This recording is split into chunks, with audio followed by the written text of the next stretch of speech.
सुप्रभात बेटा, आप सब कैसे हो। आए बेटा, प्रयाग पाठ के द्वितीय भाग का अध्ययन करते हैं। इस द्वितीय भाग में प्रयाग की और विशिष्टता का वर्णन करेंगे, उस विशिष्टता को देखेंगे। तो इतिहास प्रसिद्ध नीति निपुण मुगल शासक अकबर नामना दिल्ल्या सुदूरे पूर्वश्याम दिशि स्थितो कड़ा जौनपुर नामकयोः समृद्धयो राज्यो निरीक्षणं दुष्करं विज्ञाय तयोर्मध्ये प्रयागे गंगा यमुनाभ्यां प्रवृत्तं दृढ़ं दुर्गम अकारयत् गंगा प्रवाहास्यास्य रक्षणाय विशालं बंधनम् अपि अकारयत् यो अद्यापि नगरस्य गंगायास्य मध्ये सीमायु स्थितो अस्ति। का इतिहास प्रसिद्ध नीति निपुण मुगल शासक अकबर नामक शासक दिल्ली से दूर पूर्वश्याम दिश पूर्व दिशा में स्थित कड़ा जौनपुर नामक यो समृद्ध राज्य कड़ा जौनपुर नामक समृद्धशाली राज्य के निरीक्षण में दुष्कर्म विज्ञा कठिनाई को जान करके तयोर मध्य उन दोनों के बीच में प्रयाग में गंगा यमुनाभ्याम गंगा यमुना से घिरे हुए परिवृतम माने घिरे हुए दृढ़ माने मजबूत दुर्गम अकार्यत किले का निर्माण किया। गंगा प्रवाहास्य गंगा के प्रवाह से रक्षणाय रक्षा के लिए विशालम बंधम अपि अकारयत विशाल बांध का निर्माण किया। जो आज भी नगरस्य गंगायास्य नगर के और गंगा के मध्य माने बीच में सीमायु स्थितो अस्ति सीमा के समान स्थित है। अयम यो प्रयागस्य यही प्रयाग का नाम स्वकीयस्य अपने इलाही धर्मानुसारण अपने इलाही धर्म के अनुसार इलाहाबाद इत्यकरोत इलाहाबाद इस प्रकार किया था। यानी बेटा अकबर ही एक ऐसा शासक था जिन्होंने प्रयाग का नाम परिवर्तित करके इलाहाबाद रखा था। इदम दुर्गम अतियु कहा यह किला अतियु माने अत्यंत विशाल सुदृढ़ और सुरक्षा दृष्टिया च और सुरक्षा की दृष्टि से अत्यंत महत्वपूर्णम अस्ति अत्यंत महत्वपूर्ण है। अगले पैराग्राफ देखिए बेटा, भारत स्वतंत्रता आंदोलन इदम नगरम प्रधान केंद्रम आसीत माने था। भारत के स्वतंत्रता आंदोलन का यह नगर प्रधान केंद्र था। भारत की स्वतंत्रता आंदोलन का यह नगर प्रधान केंद्र था, मुख्य केंद्र था। श्री मोतीलाल नेहरू, महामना मदन मोहन मालवीय, आजादो नामक चंद्रशेखर अन्ये च स्वतंत्रता संग्राम सैनिकाः अस्यमेव पावन भूमौ स्थित्वा आंदोलन संचालनम् अकुर्वन्। श्री मोतीलाल नेहरू, महामना मदन मोहन मालवीय, आजाद नामक चंद्रशेखर और अन्य स्वतंत्रता संग्राम सैनिक अस्यामेव पावन भूमि इसी ही पावन भूमि पर उसित्वा माने रख करके, ये शब्दार्थ विशेष ध्यान रखेंगे बेटा कठिन है, उसित्वा माने रह करके आंदोलन का संचालनम अकुर्वन् संचालन किया। राष्ट्र नायकस्य राष्ट्र के नायक पंडित जवाहरलाल का इयम क्रीड़ा स्थली कर्मभूमिश्च यह ही क्रीड़ा स्थली है और कर्मभूमि है। अर्थात पंडित जवाहरलाल नेहरू इसी प्रयाग की भूमि पर जन्म लिए और खेले कूदे और फिर बड़े होकर के देश के प्रथम प्रधानमंत्री बने और कर्मभूमिश्च यानी कर्मभूमि का भी उनका स्थल यही है। तो ऐसी हमारी प्रयाग भूमि है जो अत्यंत पवित्र है। आगे देखिए बेटा, राष्ट्रभाषा हिंदी प्रचारे संलग्नम हिंदी साहित्य सम्मेलनम अत्र स्थितम अत्रैव च अनेक सहस्त्र संख्यै देश विदेश विद्यार्थिभिः परिवृतः विविध विद्या पारंगतैः विद्वद्वरेण्यः उपशोभितः च प्रयाग विश्वविद्यालय भरद्वाजस्य प्राचीन गुरुकुलस्य नवीनं रूपं युशोभते। कहा राष्ट्रभाषा हमारी क्या है? हिंदी। कहा राष्ट्रभाषा हिंदी के प्रचारे माने प्रचार में संलग्न लगा हुआ हिंदी साहित्य सम्मेलन अत्र स्थितम, अत्र माने यहीं पर, स्थितम माने स्थित है। तो राष्ट्रभाषा हिंदी के प्रचार में लगा हुआ हिंदी साहित्य सम्मेलन यहीं पर स्थित है। अत्रैव च यहीं पर अनेक सहस्त्र संख्यई अनेकों हजारों की संख्या में देश विदेश विद्यार्थी भी देश विदेश के विद्यार्थियों के द्वारा परिवृतः घिरा हुआ विविध विद्या पारंगतैः विभिन्न विद्याओं में पारंगत विद्वद वर्ण्यैः माने श्रेष्ठ विद्वानों के द्वारा उपशोभितः सुशोभित। तो कहा कि राष्ट्रभाषा हिंदी के प्रचार में लगा हुआ हिंदी साहित्य सम्मेलन यहीं स्थित है। यहीं पर अनेकों हजारों संख्या में देश विदेश के विद्यार्थियों के द्वारा घिरा हुआ यह प्रयाग स्थल विविध विद्या पारंगतई विभिन्न विद्याओं में पारंगत विद्वानों श्रेष्ठ विद्वानों से सुशोभित प्रयाग विश्वविद्यालय भी स्थित है। भारद्वाजस्य प्राचीन गुरुकुलस्य भारद्वाज का प्राचीन गुरुकुल नवीनम रूपम शोभते। कहा नवीन रूप में सुशोभित है। यानी कहना क्या चाह रहे हैं लेखक कि जो प्रयाग विश्वविद्यालय है वह पहले भरद्वाज ऋषि का गुरुकुल होता था। स्वतंत्रे अस्मिन् भारते। कहा स्वतंत्रे अस्मिन् भारते। कहा स्वतंत्रता में भारते प्रत्येकम भारत में स्वतंत्रता के समय भारत में प्रत्येक नागरिकाणाम न्याय प्राप्ति अधिकार घोषणाम इव कुर्वन् उच्च न्यायालय अस्य नगरस्य प्रतिष्ठाम वर्धयति। तो उन्होंने कहा कि इस स्वतंत्र भारत में स्वतंत्रे अस्मिन् भारते अस्मिन् माने इस स्वतंत्रे माने स्वतंत्र। कहा इस स्वतंत्र भारत में प्रत्येकम नागरिकम प्रत्येक नागरिक की प्रतिष्ठाम प्रत्येक नागरिकाणाम न्याय प्राप्ति अधिकार घोषणामेव। कहा प्रत्येक नागरिक के न्याय प्राप्ति के अधिकार की घोषणा करता हुआ न्याय प्राप्ति अधिकार घोषणामेव न्याय प्राप्ति के अधिकार की घोषणा करता हुआ उच्च न्यायालय अस्य नगरस्य प्रतिष्ठाम वर्धयति।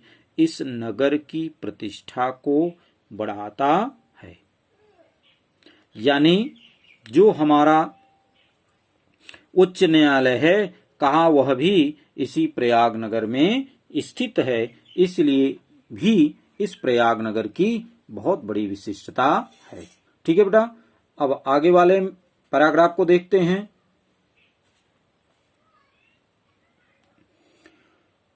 एवं गंगा यमुना सरस्वती नाम पवित्र संगमे स्थितं भारत संस्कृते केन्द्रस्य च महिमानं वर्णय महाकवि कालिदासः सत्यमेव अकथयत्। बहुत बढ़िया लाइन है बेटा। कहा एवं माने इस प्रकार गंगा यमुना सरस्वती नाम इस प्रकार गंगा यमुना और सरस्वती के पवित्र संगम में स्थित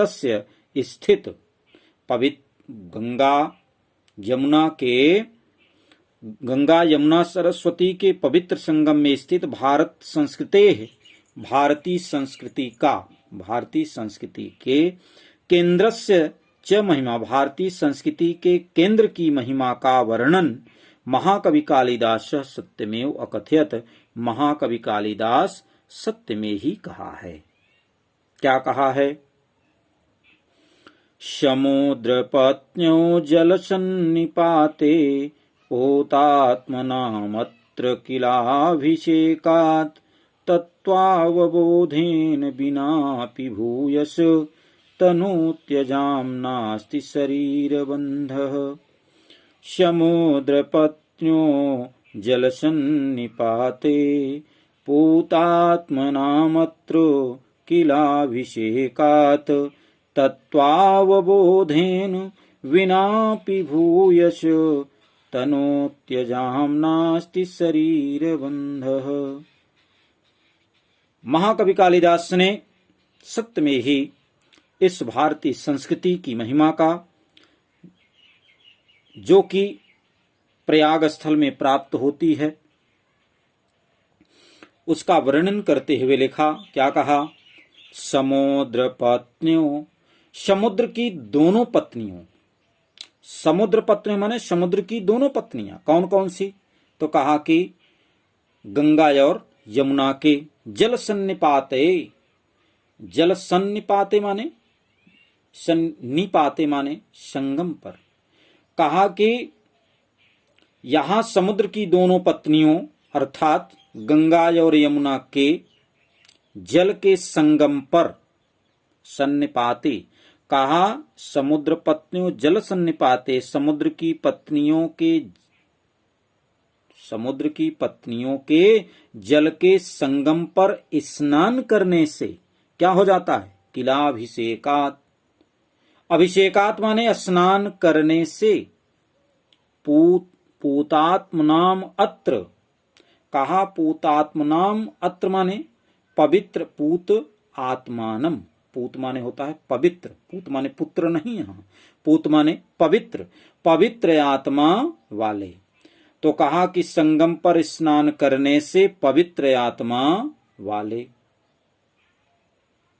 व्यक्तियों को तत्वावबोधेन बिनापि, तत्वावबोधेन बिनापि माने जो तत्व ज्ञान है, तत्व ज्ञान माने ब्रह्म का ज्ञान, वेद का ज्ञान, शास्त्र का ज्ञान, कहा उन तत्वावबोधेन, कहा उन तत्व ज्ञान के अवबोधेन, तत्वाव अवबोधेन, कहा उन तत्वों का ज्ञान न होने पर भी अर्थात तत्व ज्ञान के बिना ही भूयस तनुत्यजाम नास्ति शरीर बंध, कहा तनुत्यजाम, कहा तनु माने शरीर, त्यजाम माने त्याग करके, कहा शरीर का त्याग करके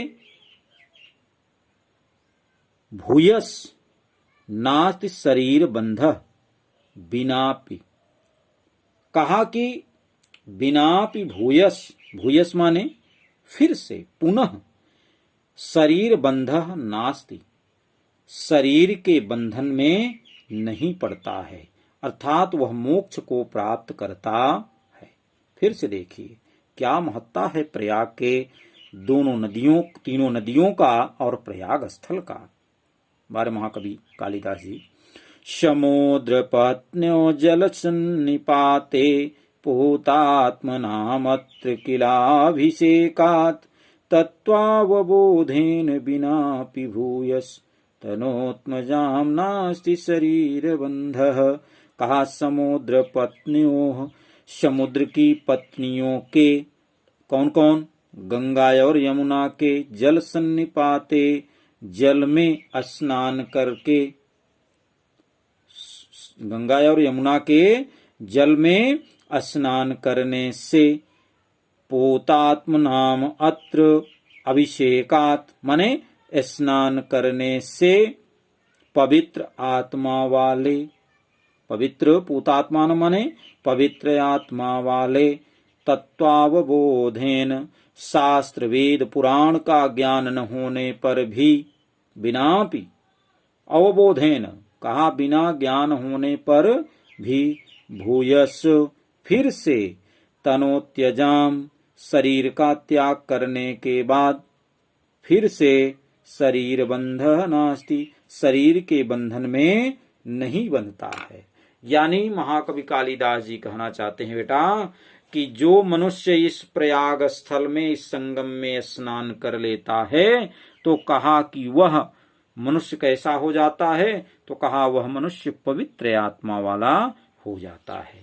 और वह मनुष्य किसी भी शास्त्र का अध्ययन नहीं किया है, किसी भी तत्व का ज्ञान नहीं किया है, कहा कि फिर भी वह मनुष्य बिल्कुल क्या हो जाता है? तो कहा कि वह मोक्ष की प्राप्ति करता है, उसे किसी प्रकार की कोई दिक्कत नहीं होती है। यानी उसे शास्त्र का ज्ञान न होने पर भी यदि वह गंगा और यमुना के पवित्र जल में स्नान कर लेता है तो उसकी आत्मा इतनी पवित्र हो जाती है। तनुत्यजाम, शरीर का परित्याग करने पर भी, भूयस शरीर बंधः नास्ति, भूयस माने फिर से शरीर के बंधन में नहीं बंधता है, अर्थात वह मोक्ष की प्राप्ति करता है। ठीक है बेटा, तो बेटा आज यह प्रयाग का दूसरा पाठ समाप्त हुआ। बेटा वीडियो को 2 बार 3 बार मैं फिर से उसी विषय कहता हूं कि शब्दार्थ पर विशेष ध्यान दें और इसका धीरे धीरे नोट्स भी बनाते चलें, क्योंकि संस्कृत से 2 तरह के प्रश्न आते हैं। जो संस्कृत दिग्दर्शिका है बेटा आपकी, इस संस्कृत दिग्दर्शिका से आपको दो तरह के प्रश्न बनते हैं। पहला प्रश्न क्या बनता है, वैसे विषय को मैं बता चुका हूं लेकिन फिर से दोहराता हूं। इसमें बेटा दो तरह के पाठ हैं, जैसे आपका प्रयाग है ये गद्य है और जैसे ये श्लोक दिया हुआ है ये काव्य है। इसके पहले मैंने वंदना पढ़ाया था। तो एक प्रश्न इस श्लोक से, इस श्लोक के पाठों से, और एक प्रश्न गद्य के पाठों से, जिसमें आपको क्या करना होगा, हिंदी अनुवाद करना होगा। यानी ये जैसे भी हमने आपको बताया इसका आपको हिंदी में अनुवाद करना होगा। इस श्लोक दिया होगा, पैराग्राफ दिया होगा, उसका आपको हिंदी में अनुवाद करना होगा संदर्भ सहित। और बेटा ये जो क्वेश्चन आंसर आप देख रहे हैं ये सब आपको कुछ भी नहीं पढ़ना है। तो बेटा इसको पढ़ेंगे और एक दो पैराग्राफ का हमेशा नोट्स बनाते चलेंगे। ठीक है बेटा, धन्यवाद।